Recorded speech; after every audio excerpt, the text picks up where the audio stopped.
अस्सलामु अलैकुम रहमतुल्लाहि ताला वबरकातुहू। एक हमारी बहन ने ये वजीफ़ा हमें शेयर किया है। उन्होंने कहा है कि मेरी शादी को 8 साल हो गए थे, मुझे कोई औलाद नहीं थी, लेकिन मैंने शब बारात को सूरह कौसर का ये अमल किया। अल्लाह ताला ने आने वाली शब बारात से पहले पहले मुझे जुड़वा बेटे अता कर दिए। दोस्तों, मेरे साथियों, मेरी बहनों, अगर अभी तक आपने शादी कर ली है और शादी के कई सालों के बाद भी अगर आपको अभी औलाद नहीं है, तो आज हमारे वीडियो को छोड़कर कहीं नहीं जाना। इन 4-5 मिनट में हम आपको एक ऐसा अमल बताने वाले हैं कि अगर आने वाली शब बारात को आप ये अमल करेंगे, इंशाअल्लाह अगली शब बारात से पहले पहले अल्लाह करीम आपकी सूनी, आपकी खाली गोद को भर देगा, आपकी परेशानियों को दूर कर देगा। शादी के बाद में शोहर बीवी की अगर सबसे पहली कोई ख्वाहिश होती है तो वो यही होती है कि अल्लाह करीम हमें औलाद दे दे, हमें औलाद दे दे। और शोहर बीवी को तो छोड़िए, इधर जो है दादी बनने की जल्दी होती है, उधर नानी बनने की जल्दी होती है। सबकी ये ख्वाहिश होती है कि अल्लाह करीम हमारे घर में चांदी सी खूबसूरत सा नन्हा सा पौधा हो गए, चाहे वो बेटा हो या बेटी हो। सबकी ये ख्वाहिश होती है कि अल्लाह करीम हमें औलाद दे। और फिर शादी को अगर कई साल गुजर जाएं और औलाद नहीं हो तो फिर तो बहुत सारी मुश्किलें और बढ़ जाया करती हैं, और फिर इंसान को ज़िंदगी जीने में सुकून भी महसूस नहीं होता। न कमाने को दिल करे, न खाने को दिल करे, न पहनने को दिल करे, यानी हम वक्त परेशान ही परेशान नज़र आता है।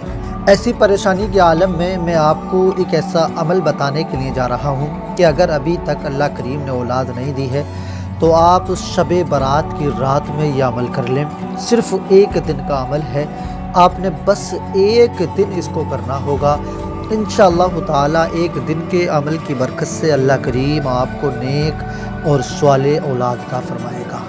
अल्लाह ताला आपको वो ख्वाहिश आपकी पूरी होगी जो शादी के कई साल से बाद से आप इंतज़ार में हैं। जिन हमारी बहन ने हम तक ये अमल शेयर किया है, उनको पिछले साल उन्होंने ये अमल किया था और ये कहती हैं वो कि मुझे मेरे बच्चे अभी 8, 9, 10 दिन के मेरे बच्चे हैं और अल्लाह करीम ने हमको 2 जुड़वा बेटे अता फरमाए हैं। तो मैं अपनी उन तमाम बहनों से कहूँगा जिनको अभी तक औलाद नहीं है, वो इस अमल को लाजमी सुने और इस पर अमल भी करें। ये सिर्फ़ एक दिन का अमल है, आप एक दिन इस अमल को कर लें जो अमल मैं आपको बता रहा हूँ। अगर आप इसको एक दिन कर लेंगी तो इंशाअल्लाह ताला अल्लाह की ज़ात से उम्मीद रखें कि अल्लाह करीम बहुत जल्द आपको नेक स्वाले औलाद अता फरमाएगा। और आप जानती हैं कि हम रोज़ाना आप सबके नामों के साथ दुआ कराया करते हैं। अगर कोई भी मेरी बहन जिसको अपने नाम के साथ दुआ कराना है तो वो नाम भी शेयर कर सकती हैं, और अगर नाम शेयर नहीं कर सकती हैं तो वो सिर्फ़ इसलिए बस इतना लिख दें कि आप हमारे लिए दुआ करना, औलाद नहीं है। हम समझ जाएंगे और आपका नाम भी हम उस नोटबुक में लिख लेंगे जिसमें हम उन नामों को लिखते हैं जिनके लिए रोज़ाना दुआ कराई जाती है। तो अगर आपको दुआ की हाजत है तो आप ज़रूर कमेंट बॉक्स में आएँ और आप शेयर करें। हम इंशाअल्लाह ताला आपका नाम उसमें ज़रूर शामिल कर लेंगे और आपके लिए दुआ कराएंगे।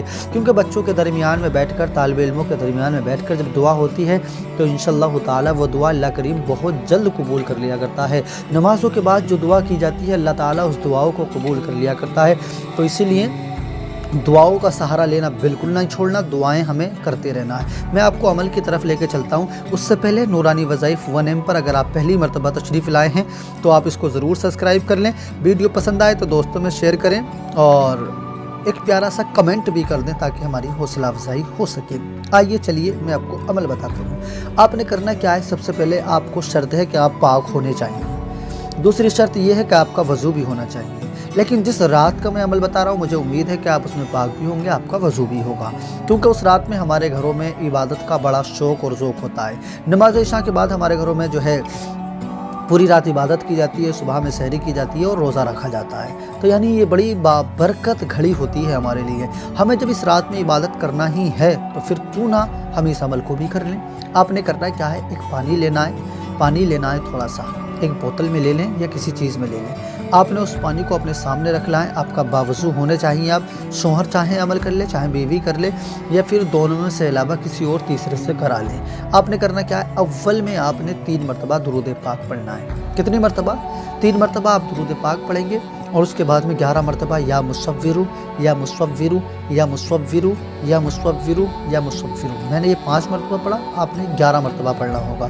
اس کے بعد میں سورہ کوثر بسم اللہ الرحمن الرحیم کے ساتھ آپ نے 101 مرتبہ پڑھنا ہوگا۔ سورہ کوثر 101 مرتبہ پڑھنے کے بعد میں آخر میں پھر 3 مرتبہ درود پاک پڑھ کر پانی پر دم کر دیں، اور دم کرنے کے بعد میں اس پانی کو رکھ دیں۔ رکھنے کے بعد میں آپ نے کرنا کیا ہے، آپ جب یہ رات کو عمل کریں گے، یقیناً آپ نے رات میں یہ عمل کرنے کے بعد میں صبح میں آپ نے سحری تناول کرنا ہے، تو آپ تھوڑا سا پانی یہ سحری میں پی لیں اور باقی اس پانی کو رکھ دیں، اور رکھنے کے بعد اسی پانی سے آپ شام کو افطار بھی کریں۔ اس کے بعد میں اس پانی کو صبح میں سحری میں تھوڑا سا اور شام کو افطار میں تھوڑا اسی سے افطار کر لیں، اور پھر رات کو اپنی بیوی کے ساتھ وظیفہ جوزیت ادا کرنا ہے۔ شوہر اور بیوی نے جماع کرنا ہے، یعنی ہم بستر ہونا ہے، اور اس کے بعد میں پھر اگلے دن غسل کرنا ہے، نمازیں پڑھنا ہے، دعا کرنا ہے۔ انشاءاللہ یہ ایک دن کا عمل ہے جو آپ کو اللہ کریم نیک صالح اولاد اس عمل کی برکت سے ضرور دے گا۔